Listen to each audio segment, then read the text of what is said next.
Chers amis, nous nous retrouvons encore aujourd'hui pour cheminer ensemble dans ce livre si riche qu'est le psautier de nos Bibles. C'est aujourd'hui le psaume 22 qui nous est proposé, le psaume 22 qui est bien connu de tous les chrétiens puisque il y a un verset de ce psaume que Jésus crie sur la croix. Donc je vous laisse le temps de lire ce psaume 22 ou 21 dans les traductions de nos Bibles catholiques.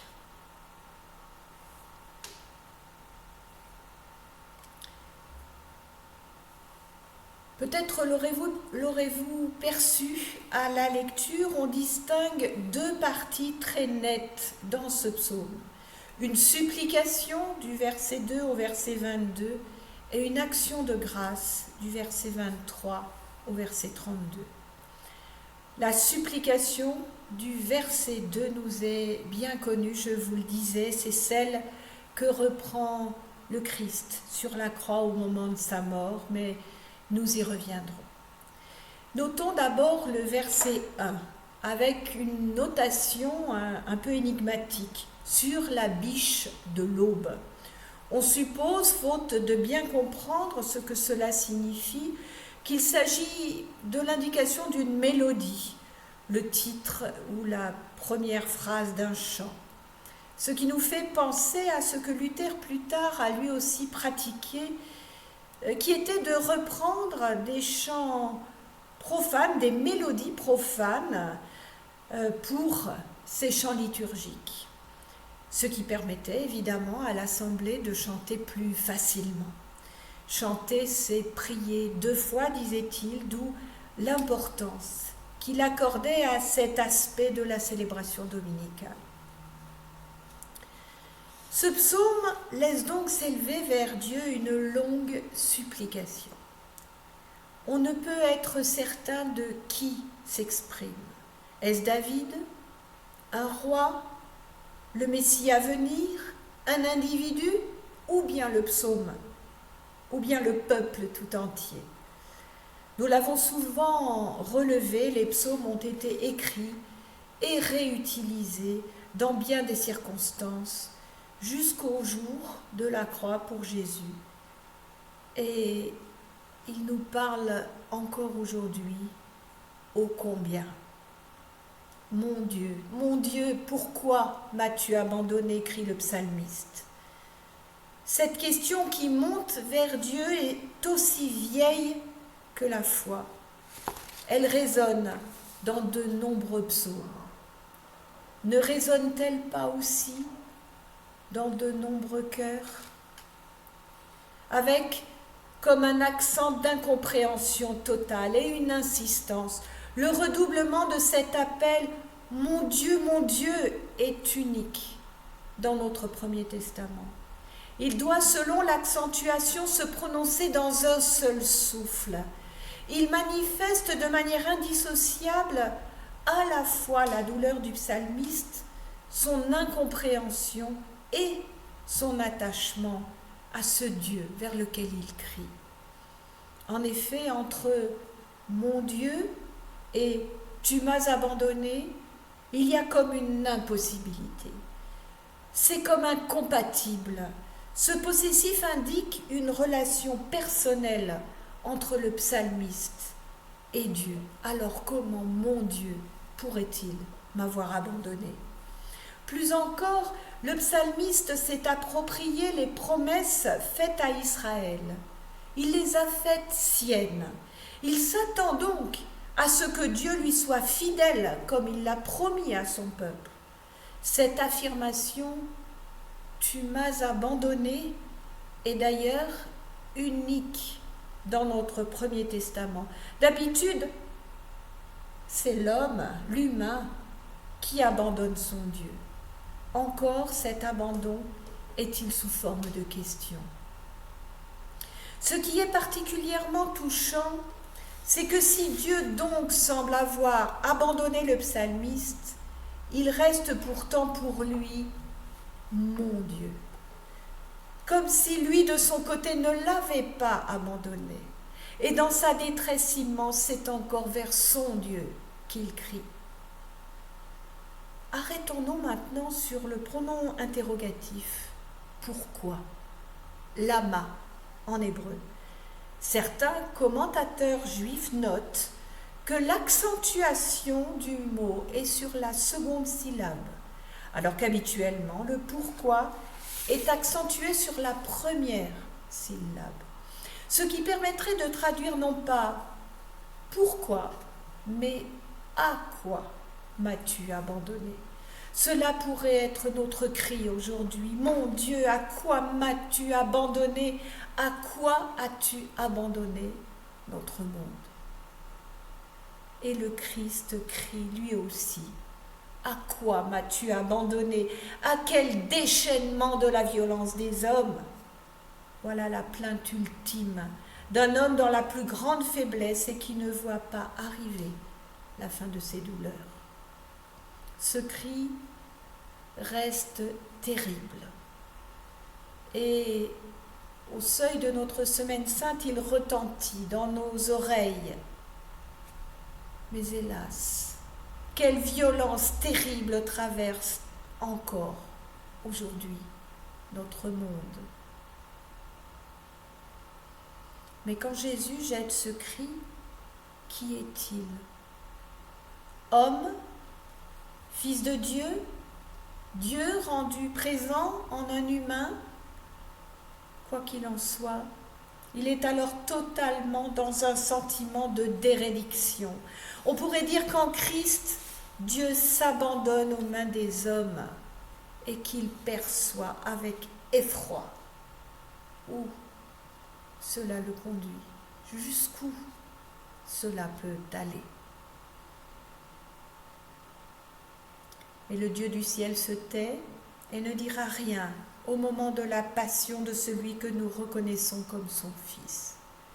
Il n'y a ici aucun faux semblant, aucune prédestination au salut. Ce n'est que dans l'expression de sa totale détresse que l'humain saisit qu'il n'est pas seul. Sa lamentation même est signe de vie. On touche là quelque chose d'essentiel. Nous vient alors cette question. Est-ce lorsqu'il n'y a plus aucune issue que Dieu révèle sa présence? Ou bien que l'humain en a l'intime confirmation? Je pense ici à ces mourants que nous voyons parfois totalement submergés par la souffrance et qui expriment pourtant leur espérance. L'un d'entre eux un jour disait à l'un de mes collègues, et pourtant il y a l'espérance. Quand on se sent abandonné, il demeure au fond de nous un pourquoi pas. Comme ce souffle ténu qui passe sur Élie dans sa caverne. La communauté peut alors être le lieu de la renaissance. Cela de manière totalement improbable et de nos jours de manière tellement désincarnée. Mais pourtant, je veux croire, de manière si pleine de vie. Le psalmiste rappelle alors à Dieu qu'il est intervenu déjà pour les pères d'Israël et même pour lui personnellement. Le Seigneur a déjà agi. Alors, que se passe-t-il? Son désarroi est immense. Il nous rappelle celui de Job. Sans doute, cela nous évoque-t-il ces moments terribles que nous traversons nous aussi dans nos vies et où il n'est pas rare que nous prononcions ce pourquoi. L'urgence de la situation endurée est flagrante et le cri du psalmiste n'est pas dénué de reproches. Il est moralement décomposé. Son cœur fond, sa vigueur a séché, il appelle toi, ma force, mon secours, et vite. Sa défaite suscite en outre des moqueries, des manifestations malveillantes. On peut penser aussi à Job ou à Jérémie, qui ont vécu de tels moments terribles. On peut peut-être encore s'y reconnaître. Pourtant, dans la tourmente qui balaie la vie du psalmiste, comme dans la nôtre, dans les temps que nous vivons, il est important pour chacun, chacune d'entre nous de garder comme David cette conviction profonde que Dieu reste, en dépit de tout, mon Dieu. Le psalmiste le rappelle à Dieu au verset 11. Dès sa naissance, il a été jeté sur les genoux de Dieu, ce qui est un rite d'adoption. Dès sa venue au monde, il a donc été offert à Dieu qui reste donc contre vents et marées son Dieu, comme un père. Et voilà alors qu'après le désespoir, la deuxième partie est le récit d'un exaucement. « Tu m'as répondu » s'exclame le psalmiste à la fin du verset 22. La réponse a certainement été subite. Dieu ne l'avait donc pas oublié. Il est passé du silence à la réponse, et c'est une action de grâce qui s'élève alors du cœur de l'homme. Même les ennemis sont invités à rendre hommage à Dieu. La terre est conviée à se prosterner. Les morts, eux aussi, sont concernés par cette adoration devenue universelle.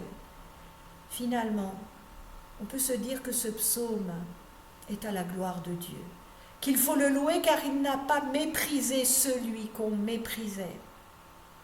Au cœur qui fondait succède alors un cœur qui vivra à jamais.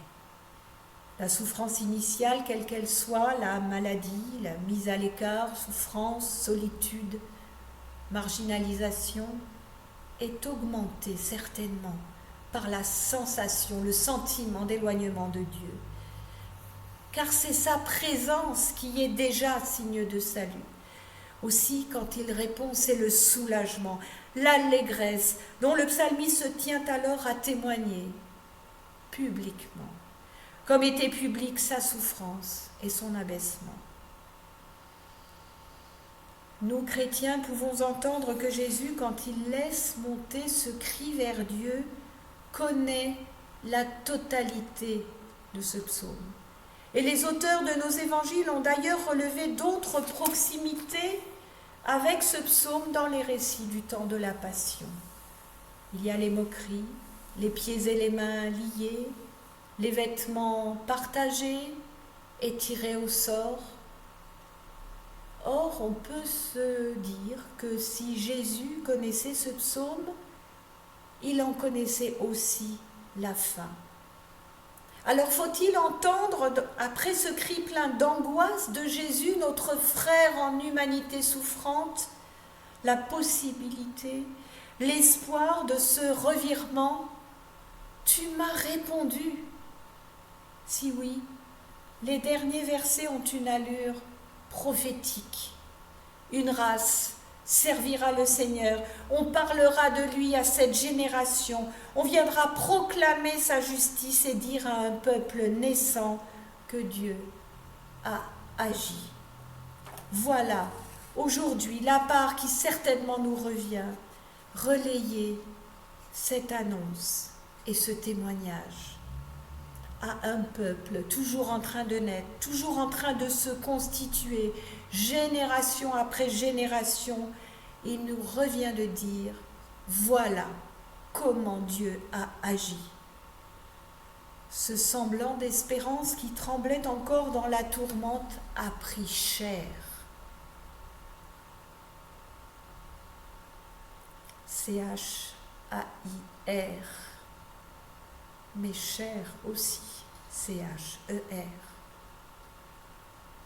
La résurrection, pourtant, ouvre un possible qui ne se joue pas seulement à la fin des temps.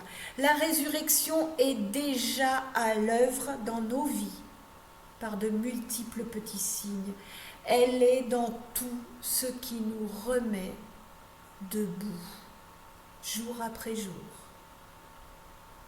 Nous avons à témoigner de cela, afin que s'actualise ce qui est annoncé dans ce psaume. Toutes les familles des païens s'inclineront devant toi, s'inclineront dans la louange et l'action de grâce, et non dans la peur. Amen.